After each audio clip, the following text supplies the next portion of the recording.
Alhamdulillah ala ni'matil iman. Alhamdulillah ala ni'matil Islam. Alhamdulillah ala ni'mati min ummati nabina Muhammad sallallahu alaihi wasallam. Allahumma la ilma lana illa ma 'allamtana innaka antal alimul hakim. Rabbi israh li sadri wa yassir li amri wahlul 'uqdatam min lisani yafqahu qawli. Tidak ada kata yang lebih indah daripada memuja-muja Allah Subhanahu wa taala.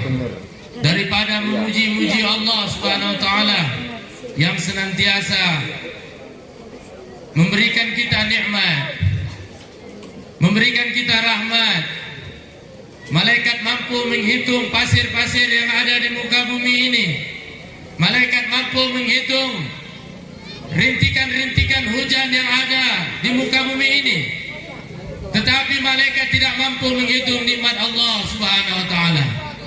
Begitu banyak nikmat Allah Subhanahu wa taala sampai Rasul katakan, kalau air-air yang seluruh di dunia ini dijadikan tintanya, ranting-ranting pepohonan dijadikan penanya, dan seluruh dedaunan yang ada di muka bumi ini dijadikan bukunya, maka tidak sanggup untuk mencatat nikmat Allah Subhanahu wa taala. Maka dari itu selayaknya kita hamba Allah yang tidak punya apa-apa, yang tidak bisa apa-apa. Kita ini wayang-wayangnya Allah Subhanahu wa taala. Kita ini bergerak atas izin Allah Subhanahu wa taala. Ada bapak-bapak dan ibu-ibu hadir ke majelis ini karena Pak JM ada? Ada atau tidak? Semua datang karena Allah Subhanahu. Man kharaja fi talabil ilmi fa huwa fi sabilillah hatta yarji'a. Siapa yang datang ke majelis ini niat untuk menuntut ilmu, niat untuk mencintai Rasul, maka selama dia duduk di majelis ini, kalau kedua orang tuanya sudah mati, maka kedua orang tuanya tidak akan dihukum sama Allah. Allahu Akbar. Maka kedua orang tuanya di stop ajaknya selama dia duduk di majelis ini. Shallu ala Nabi Muhammad. Allahumma shalli alaihi. Maka dari itu niatlah kita dari rumah senantiasa untuk thalabul ilmi. Thalabul ilmi faridatun ala kulli muslimin wa muslimatin. Menuntut ilmu itu wajib bagilah muslim laki-laki dan muslimah perempuan. Lebih wajib mana sholat sama menuntut ilmu? Lebih wajib mana sholat sama menuntut ilmu? Lebih wajib menuntut ilmu daripada sholat. Ditolak sholat seseorang tanpa didasari dengan ilmu. Apabila dia mandi wajib tanpa ilmu, ditolak mandi wajibnya. Apabila dia wudhu tanpa ilmu, ditolak wudhunya. Apabila dia salat tanpa ilmu, maka ditolak salatnya. Sallu ala Nabi Muhammad. Alhamdulillah, pada malam hari ini kita memperingati Maulid Nabi Muhammad. Tetapi sesungguhnya pada hakikatnya majelis kita ini bukan majelis Maulid, tetapi majelis kita adalah majelis mahabbatun Nabi Muhammad sallallahu alaihi wasallam. Majelis kita duduk di sini tidak lain dan tidak bukan belajar mencintai baginda Muhammad sallallahu alaihi wasallam.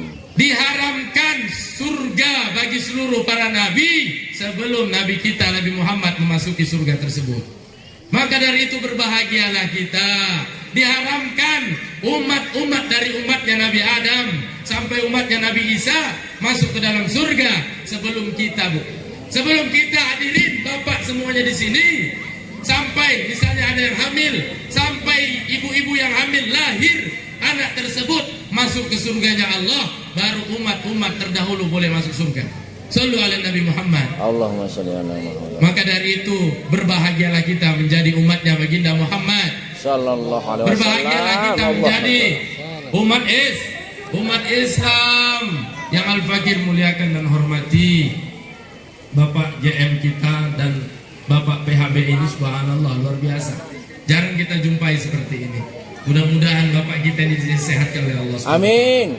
Diberkahkan umurnya. Amin. Diberkahkan rezekinya. Amin. Dimudahkan langkah-langkahnya menuju surganya Allah Subhanahu wa taala. Amin ya rabbal. Amin. Yang Al-Fakir muliakan dan hormati seluruh manajer-manajer yang ada di PT Asam Jawa ini, mudah-mudahan dimudahkan Allah Subhanahu wa taala menjadi orang-orang yang bertakwa. Amin. Dan dimudahkan Allah Subhanahu wa taala untuk menggerakkan seluruh siapa saja yang berada di bawahnya untuk taat kepada Allah Subhanahu wa taala. Amin ya rabbal alamin. Yang Al-Fakir muliakan dan hormati para asisten dan para yang bergabung, berjuang untuk sama-sama menghidupkan agama Allah Subhanahu wa taala di PT Asam Jawa ini. Mudah-mudahan kita semua yang hadir di sini diberikan anak-anak yang soleh-solehah. Bagi bapak-bapak diberikan istri yang solehah. Bagi ibu-ibu diberikan suami yang soleh. Amin ya rabbal alamin. Karena memang itulah harta yang paling berharga, selainnya nggak ada.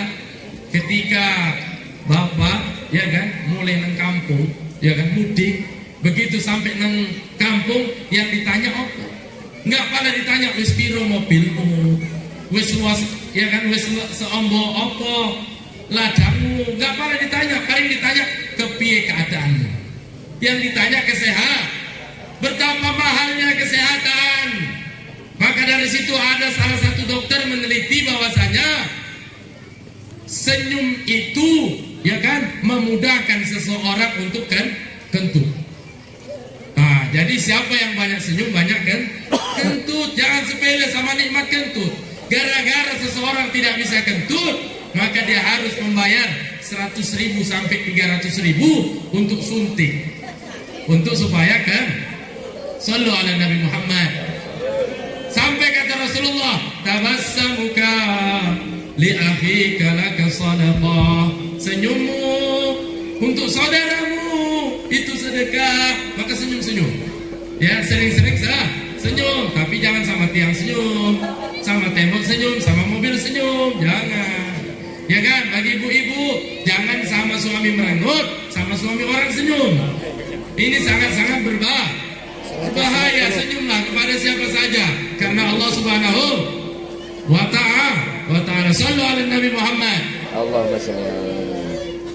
Yang Al-Fakir muliakan dan hormati ini, subhanallah, yang wajib kita muliakan, yaitu ya kan pendiri-pendiri majelis, terkhususnya majelis di PT Asam Jawa itu adalah Majelis Nurul Mustafa. Subhanallah, majelis ini sama seperti di Jakarta. Nah, Habib Abdurrahman As-Segaf juga mendirikan Majelis Nurul Mustafa. Mudah-mudahan keberkahan yang majelis yang ada di Jakarta itu merebah ke PT Asam Jawa. Amin. Amin, amin ya Allah, amin. Mudah-mudahan maka semangatlah para majelis ya berjuang terus untuk menyebarkan salawat kepada Nabi Muhammad sallallahu alaihi wasallam. Man shalla alaihi salatan wahidan wa sallallahu bi asyri salawat. Siapa yang salawat kepadaku itu 1 kali, maka Allah dan para malaikat akan bersalawat kepadanya 10 kali. Suatu ketika Rasulullah SAW Isra dan Mi'raj, ketika itu Rasulullah didampingi sama Jibril alaihissalam. Ketika dilihat di samping di dalam langit, ya kan, di atas langit dilihatnya ada satu malaikat yang memiliki sayap yang sangat banyak. Kenapa? Karena tugas dia adalah menghitung seluruh nikmat Allah yang diturunkan ke muka bumi ini. Tapi itu pun tak sanggup dihitungnya. Akhirnya ditanya sama Rasulullah, ini kenapa wahai Jibril, kenapa ini sayapnya sangat banyak, luar biasa banyaknya? Kenapa bisa seperti ini? Karena dia disuruh Allah Subhanahu wa taala, diperintahkan Allah untuk menghitung apa saja yang ada di bumi ini. Rumput dia bisa dihitung, pasir bisa dihitung, rintikan hujan bisa dihitung. Ini semua bisa dihitung sama malaikat ini tadi. Akhirnya ditanya, wahai malaikat, apa yang tidak bisa engkau hitung? Ya Rasulullah, aku tidak mampu, aku tidak sanggup menghitung salawatnya umatmu. Kenapa? Karena satu salawat yang keluar dari mulut umatmu itu berlipat-lipat ganda di hadapan Allah Subhanahu wa ta'ala. Maka kata Allah, Innallaha wa malaikatahu yusalluna 'alan nabi ya ayyuhalladzina amanu sallu 'alaihi wa sallimu taslima sesungguhnya Allah dan para malaikat berselawat. Jangan berpikir bahwasanya selawat kita, selawat Allah dan malaikat itu sama, beda. Selawat Allah adalah satu selawat yang diucapkan sama umat Nabi, sama kita berselawat kepada Nabi, satu selawat, maka Allah selawatnya tadi mengampuni 10 dosa kita. Setelah itu menutupi seluruh 10 aib kita dan mengangkat 10 derajat kita. Itu selawatnya Allah, yaitu untuk mengangkat derajatnya umatnya baginda Muhammad Sallallahu alaihi wasallam. Setelah itu yang kedua, selawatnya malaikat.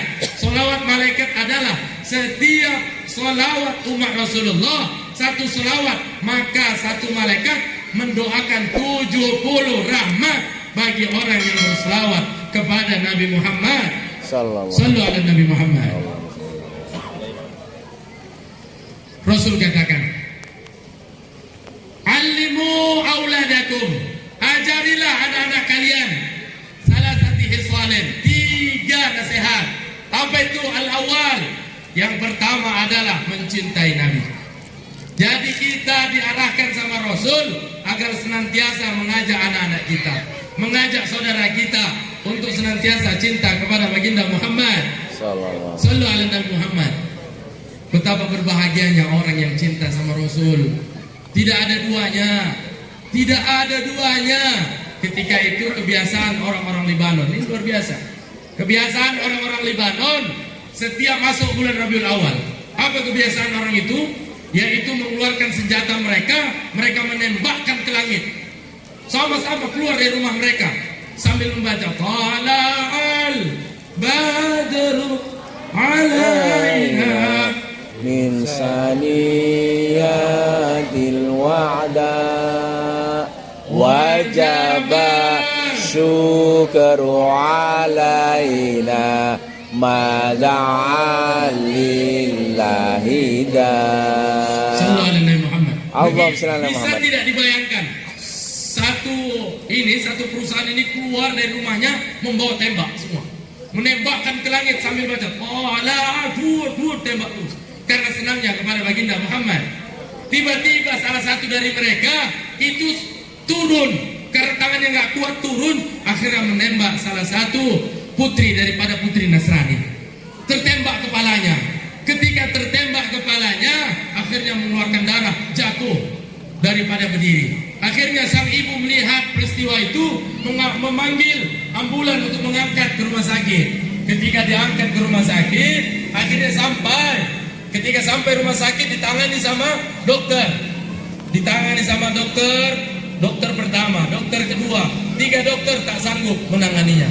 Akhirnya menyampaikan kepada sang ibu, "Wahai ibu, kami rumah sakit kita ini adalah rumah sakit terbaik di Lebanon, tapi kami mengatakan kami tak sanggup untuk menangani daripada tembakan yang menembus kepala ini tadi, karena darahnya terus keluar. Jadi bagaimana ini bisa diobati kalau dikirim ke New York, ke Amerika Serikat? Akhirnya tetapi kami tidak bisa jamin nyawanya bisa selamat apabila diantar ke sana."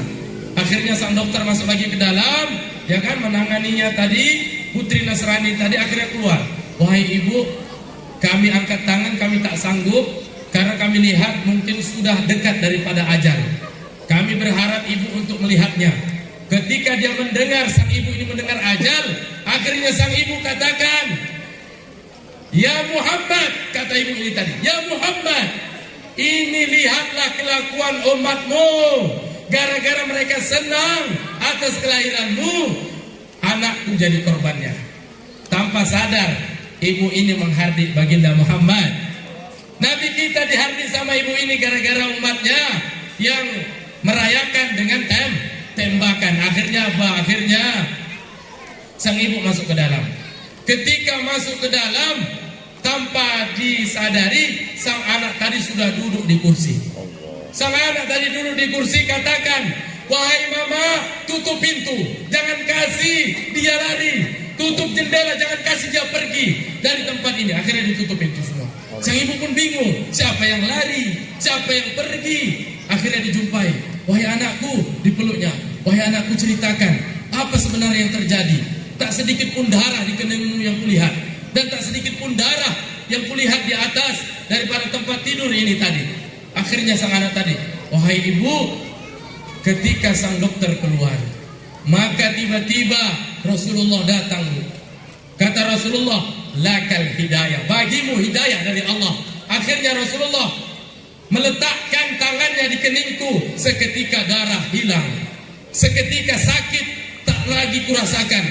Ketika itu wahai ibu, wahai mama, saksikanlah asyhadu alla ilaha illallah wa asyhadu anna muhammadan Rasulullah. Ketika itu sang ibu, wahai anakku, karena aku melihat peristiwa yang luar biasa, bahwasanya Rasulullah itu memang benar-benar ada dan sangat mencintai umatnya.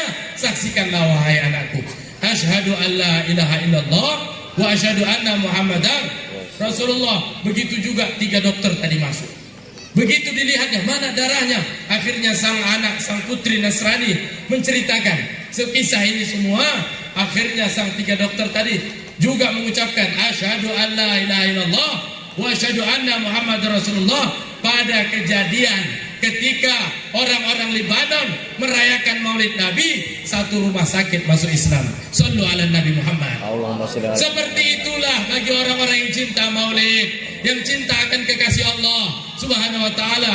Maka hari ini kita belajar untuk membuktikan bagaimana cinta kita kepada baginda Muhammad. Maka dari itu jangan sia-siakan nasihat yang kedua. Apa nasihat yang kedua? Nasihat kedua adalah ajari anak-anak kita untuk senantiasa mencintai keturunan Nabi, mencintai zuriatun Nabi. Siapapun zuriatun Nabi, cintai. Kenapa? Di dalamnya ada barokah. Ketika itu ada salah satu Habib datang kepada Syekh Abdullah Basaudan. Syekh Abdullah Basaudan itu adalah seorang mufti di satu daerah itu. Fatwa-fatwanya sangat didengar. Karena dia ini tadi cinta sama Ahlul Bait, karena dia cinta kepada zuriatun Nabi. Akhirnya tiba-tiba datanglah zuriatun Nabi tadi, Habib ini tadi naik keledai. Ketika jalan naik keledai, Syekh Abdullah Basaudan ini ya kan melihat Habib ini tadi, ya Habib, padahal Habib ini masih muda, tetapi Syekh Basaudan ini sudah tua. Akhirnya dipegang tangan Habib ini, dicium. Ketika itu, Habib silakan masuk, duduk. Ya kan, maka Habib ini tadi duduk, disediakanlah makanan-makanan yang enak. Ketika disediakan makan, sambil makan, akhirnya apa katanya? Syekh Basaudan menawarkan diri, wahai zuriatun Nabi, bolehkah saya mengusukmu? Apa katanya? Oh, saya tidak butuh kusukan. Kalau kamu mengusuk, silakan kusuk keledai saya. Kusuk keledai saya, silakan. Akhirnya dia keluar, mengusuk keledainya. Mengusuk keledainya tadi dikusuk. Kenapa? Dia seorang mufti, ahli fikih, ahli hadis. Pengajiannya sangat luar biasa banyak. Sekali dia mengadakan maulid, ribuan orang yang datang. Tetapi ketika zuriatun Nabi yang tidak tahu asal usulnya, dia orang alim atau tidak orang alim, tetapi karena dia perintah daripada cucu Nabi dia lakukan. Ketika dilakukannya tadi, tiba-tiba Syekh Basaudan ngantuk, tertidur. Di dalam mimpinya Rasul datang. Apa kata Rasul datang di dalam mimpinya? Ya Basaudan, jazakallahu khairuz jazak. Wahai Basaudan, terima kasih banyak. Semoga Allah memberikan pahala yang besar bagimu. Telah engkau muliakan keturunanku. Ketika dia mimpi itu, dia langsung terbangun daripada tidurnya dan langsung melihat daripada cucu Nabi tadi. Dia keluar, dia masuk ke dalam rumahnya. Ketika itu cucu Nabi ini tadi mendatangi Syekh Basaudan. Kenapa engkau seperti terkejut? Apa yang membuat engkau terkejut? Ya Habib, tadi saya bermimpi sama kakek Habib. Apa kata kakek? Kata kakek, jazakallah khairul jazak. Terima kasih banyak wahai Basaudan, engkau telah memuliakan cucuku. Gara-gara perkataan ini, maka keturunan Nabi tadi nangis sejadi-jadinya. Bahwasanya Rasul tidak mau cucu-cucunya itu berperilaku sesuka hati. Tetapi ketika disentuh itu tadi, akhirnya sang Habib menyatakan sebagai murid daripada Syekh Abdullah Basaudan. Setelah itulah Habib ini tadi belajar ilmu kepada Syekh Abdullah Basaud. Seperti itulah memuliakan keturunan Nabi Muhammad Sallallahu Alaihi Wasallam. Yang ketiga, apa kata Rasulullah? Ajarilah kepada anak-anak kita Al-Quran. Hadirin, Bu, Ibu, Pak, kata Rasul, ajari anak-anak kita Al-Quran. Jangan sampai anak kita suruh ngaji, kita koro-koro di rumah. Ini nggak cocok. Ya, jangan sampai anak kita bisa ngaji, kita tak belajar ngaji. Setiap masjid-masjid, alhamdulillah, bapak kita tadi menceritakan bahwasanya setiap masjid ada mudin-mudinnya. Maka belajarlah, jangan sampai, ya kan, begitu kita mati, kita tidak bisa membaca Al-Quran. Karena hak Al-Quran 1 tahun 2 kali dikhatamkan. Apabila Al-Quran 1 tahun tidak dikhatamkan 2 kali, maka Al-Quran tidak mau menganggap kita sebagai kitabnya. Maka nanti di akhirat ketika ditanya, "Ma, kita buka apa kitabmu?" Kita bilang, ya kan, kita mengatakan Al-Quranul Karim kitabi. Maka Al-Quran katakan, "Aku bukan kitabnya, karena dia selama hidup dia tidak pernah membaca aku." Shallu ala Nabi Muhammad. Allahumma shalli ala Muhammad. Jadi kalau memang handphone itu tadi bisa memberikan syafaat kita di kubur, kalau memang semahal apapun handphone kita bisa menjadi teman dalam kubur, maka beli handphone yang termahal. Beli handphone termahal. Tetapi apa? Tidak boleh kita masuk kubur bawa handphone. Jangankan handphone, pakai kapan request pun tak boleh. Misalnya, oh saya nanti kalau mati warna merah ya, saya nanti warna hitam. Oh saya biar agak menggoda sama malaikat, saya warna pink. Nggak boleh, ya kan? Tetap ada aturan. Menurut mazhab Asy-Syafi'i, dia disunahkan memakai pakaian putih, kain kapan yang berwarna putih. Maka dari itu, dari warna saja tidak bisa berubah. Jangan sampai kesibukan sama Facebook, kesibukan sama Instagram, kesibukan sama YouTube, sehingga melupakan kita sama Al-Quran. Bacalah Al-Quran dimanapun dan kapanpun kita berada, karena Al-Quran yang bisa memberi syafaat kita, Al-Quran yang bisa menemani kita. Selain daripada itu tidak ada. Kalau handphone bisa menemani kita dalam kubur, maka beli handphone yang termahal. Tapi tidak. Maka dari itu jadikan handphone kita, ya kan, menjadi sahabat kita. Bagaimana caranya? Ya kan, maka apa itu namanya? Seandainya kita tak mampu bawa Al-Quran, maka bukalah, download aplikasi Al-Quran, baca Al-Quran. Nah, melalui Al-Quran, melalui handphone, walaupun keberkahannya kurang sempurna. Kenapa? Handphone itu bercampur aduk. Ketika kita membaca Al-Quran dari sistem online, tiba-tiba ada iklan. Dengar ceramah orang-orang soleh, ceramahnya 1 jam, tiba-tiba muncul TikTok 1 menit, habis pahala 1 jam. Shallu ala Nabi Muhammad. Maka dari itu sama-samalah kita. Untuk apa? Menghidupkan agama Allah Subhanahu wa taala. Ini alhamdulillah, ya kan, di PT Asam Jawa ini sangat-sangat barokah. Ya, kenapa barokah? Lihat, ya kan, pemimpin-pemimpin di perusahaan ini cinta sama agama, cinta sama Allah Subhanahu wa taala. Dulu pendiri komisaris daripada perusahaan kita ini merupakan pejuang. Ya, tadi diceritakan Pak JM merupakan jenderal pangkat 4, pejuang. Begitu juga sekarang alhamdulillah semuanya dari apanya, ya kan? Dari komisaris, ya kan? Baru dari CEO, semua ke bawah, semua rata-rata pejuang. Ya kan, semua pejuang. Sampai-sampai tadi diceritakan setiap tahun mau masuki bulan Ramadan itu ada santunan anak yatim sampai ratusan juta. Mudah-mudahan ini jangan sampai hilang daripada kita. Amin. Amin. Maka dari itu jangan hanya kita sebagai orang tua, anak kita juga ajarin. Jangan sampai kita mati kegiatan ini hilang. Maka dari itu kegiatan ini dibuat agar supaya sama-sama semuanya sama-sama untuk apa? Menghidupkan agama Allah Subhanahu wa taala. Maka dari itu perbuatlah. Karena kita tidak tahu kapan waktu umur kita, hadirin. Ada yang umur kita. Tidak tahu. Yang pasti umur kita hanya sebatas waktu sholat. Kalau kita tadi maghrib tak mati, mungkin isya kita mati. Mungkin isya ini tak mati, mungkin subuh nanti mati. Kalau subuh mungkin tak mati, mungkin nanti kita zuhur mati. Kalau tak zuhur mati, maka asar mati. Kalau asar tak mati, maka dari itu jangan pernah tinggalkan sholat. Ramaikan masjid-masjid kita ini. Apa kata Rasulullah SAW? Ani bin Mas'ud radhiyallahu anhu. Ayu amalin ahabbu ilallah.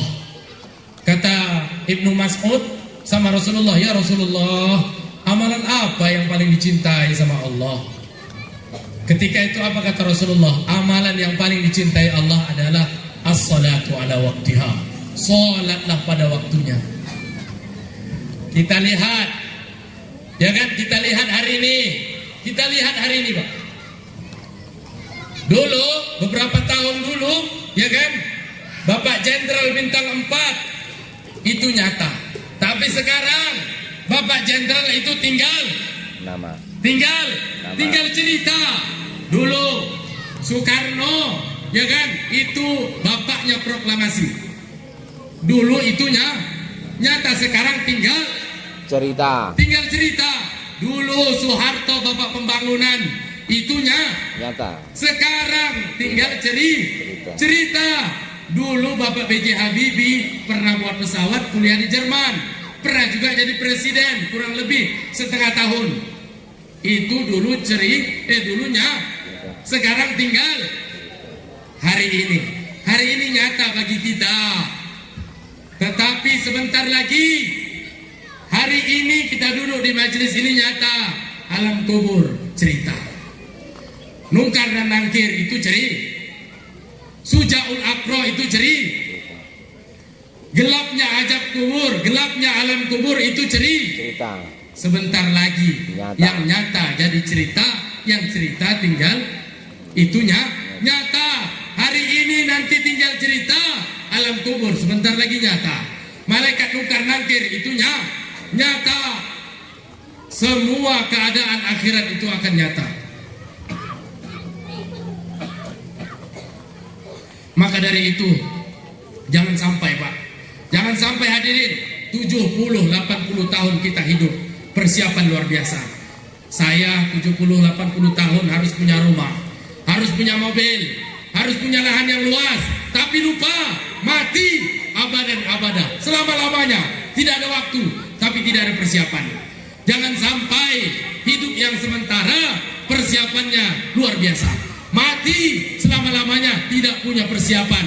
Maka kata Rasul, ad-dunya mazra'atul akhirah. Dunia ini ladangnya akhirat. Maka dari itu jangan sampai ladang kita tidak urusin. Merugi seseorang beli lahan, misalnya sepancang dia beli lahan, tapi dibiarkan, lama-lama rumput menjadi besar, lama-lama pohon kecil menjadi besar, lama-lama yang kemarin hanya ulat menjadi ular. Ularnya tadi makin besar, menjadi apa lagi? Menjadi harimau, menjadi yang besar-besar. Seperti itulah kalau ladang tadi tidak dirawat, tidak dimanfaatkan. Maka dari itu manfaatkan dunia ini tadi sebaik-baiknya. Makanya salah satu ulama, Profesor Dr. Buya Hamka, apa katanya? Harta yang dimakan jadi kotoran. Semua yang kita makan hadirin jadi kotoran. Setelah itu harta yang kita tinggalkan jadi warisan, jadi rebutan. Anak kita berantem nanti untuk merebutkan harta kita kalau kita tidak didik mereka tentang akhlak dan cinta kepada Nabi. Yang ketiga, harta yang kita sedekahkan, harta yang kita perjuangkan, harta untuk menyenangkan orang lain, harta yang kita gunakan untuk agama Allah. Inilah harta kita di akhirat nanti. Maka dari itu jangan sia-siakan harta kita hari ini. Nah, maka ada sistem, ya kan, sebulan sekali untuk infak anak yatim, keluarkan sebanyak-banyaknya. Mudah-mudahan kedepannya bukan hanya anak yatim, tapi jompo juga diperhatikan. Amin. Amin. Bukan hanya anak yatim, tapi jompo juga dan orang-orang yang fisabilillah, misalnya ada guru-guru MDA, mungkin di tempat kita aman, tapi di luar tidak aman. Mereka subhanallah, ya kan, bekerja itu berkeringat, yang didapatkan tak seberapa, tapi Api menunggunya luar biasa. Akhirnya apa? Mendokol mereka dalam hati. Maka mudah-mudahan hari ini, tahun ini mungkin 200 juta. Kita berharap tahun depan 600 juta. Amin. Amin. Kita berharap tahun depan 600 juta. Amin. Amin. Sehingga semua bisa terselamatkan bibarakati Nabi Muhammad Sallallahu dengan alaihi wasallam. keberkahan PT Asam Jawa. Amin. Amin ya Allah. Ya, kalau sudah berkah katanya seharusnya satu pohon itu tadi yang kuning satu bisa 5 yang kuning. Amin. Kenapa bisa seperti itu? Kalau sudah berkah awalnya hanya sawit, lama-lama keluar minyak bumi dari tempat itu. Amin. Maka dari itu berkah. Yang kita harapkan adalah harta yang barokah, bukan harta yang banyak, tapi harta yang berkah. Maka nanti di akhir kita mau sama-sama sholawat kepada Nabi. Kita berharap di sholawat nanti, ya kan, tahun depan, tahun 2023 sudah ada lagi yang diberangkatkan umroh yang cinta sama masjid. Ya kan, Amin. karena cerita bahwasanya selama COVID, Bu ya, itu tidak ada lagi keberangkatan. Mudah-mudahan kita mohon nanti sama Allah, biar Allah Subhanahu wa taala bukan hanya 10, kalau bisa 20 sampai 50 orang per periode. Amin. Amin. Sallu ala Nabi Muhammad. Allahumma sholli ala sayyidina Ini pejuang-pejuang semua. Amin. Kalau semua berjuang pasti bisa. Karena kalau kita berjuang dengan otak kita, maka kita tidak akan sanggup. Maka dari itu berjuanglah dengan iman kita. Karena yang memberangkatkan kita bukan uang, tapi Allah Subhanahu wa taala. Berapa banyak orang yang punya uang, udah daftar haji, tapi tak berangkat juga. Bang, sudah jadwalnya. Kenapa? Karena belum Allah takdirkan berangkat naik haji. Tetapi ada orang yang tak punya uang, tetapi ada takdir dia berangkat. Kenapa bisa seperti itu? Karena Allah mau. Sekarang Allah mau tidak untuk kita. Bagaimana cara Allah mau? Maka aktsirus sujud, banyak-banyaklah bersujud kepada Allah Subhanahu wa taala. Maka salatlah. Orang yang paling terkaya di Indonesia namanya Budi Hartono. Ya kan, pemilik PT Jarum, penghasilannya per hari 1 triliun. Per hari 1 triliun. Jadi omset terbesar Jarum. Ya kan, setelah itu paling terkaya se-Asia, tapi dia mengaku orang nomor kaya nomor 3 di Indonesia. Siapa itu namanya? Antoni Salim, anggota Salim Group, pemilik Indomaret. Dia Antoni Salim ini tadi punya lahan ternak B2 itu di Batam kurang lebih 100 hektar dan memiliki ternak buaya itu 100 hektar. Jadi B2 ini tadi ditangkap yang udah besar, potong kepala, tangan potong, badannya dijadikan ikan kaleng. Bulu-bulunya tadi itu diambil dijadikan alis-alis kadang. Maka hati-hati Bu, kalau pesta nggak usah pala nampak cantik-cantik kali, biar di kamar aja nampak cantiknya bagi suami. Kira-kira Pak senang nggak melihat istri cantik di rumah ketimbang cantik di luar? Senangan mana? Cantik di rumah apa cantik di luar? Cantik di rumah. Luar dan rumah. Oh, subhanallah. Berarti pengen cantik terus. Ya, nah, maka dari itu hati-hati. Seperti sikat gigi, berhati-hati kita. Karena tidak tahu kandungan itu tadi di dalamnya itu. Jadi itu tadilah per hari, setiap hari. Orang nomor 3. Tetapi sekaya apapun mereka di Indonesia ini tadi tidak bisa mengambil lahan se-Indonesia ini. Tidak sanggup. Kenapa? Karena kata Allah Subhanahu wa taala, orang yang paling kaya bukan orang yang punya usaha besar. Orang yang paling kaya bukan punya tanah yang lebar, tapi orang yang paling kaya kata Rasul, raka'ataini qabla subhi khairum minad dunya wa ma fiha. 2 rakaat salat sebelum subuh itu lebih baik daripada dunia beserta isinya. Salat 2 rakaat salat sunnah itu lebih besar. Maka dari itu jangan yakin sama yang dilihat, yakinlah sama yang dirasakan. Uang hadirin hanya bisa beli sofa, bisa beli tempat tidur, tapi uang tidak bisa membeli nikmatnya tidur. Uang hanya bisa membeli makanan yang enak, tetapi nikmat makanan tidak bisa dibeli sama uang. Maka dari itu, ya kan, uang hanya bisa membayar dokter, membayar obat, tetapi uang tidak bisa membeli kesehatan. Sallu ala Nabi Muhammad.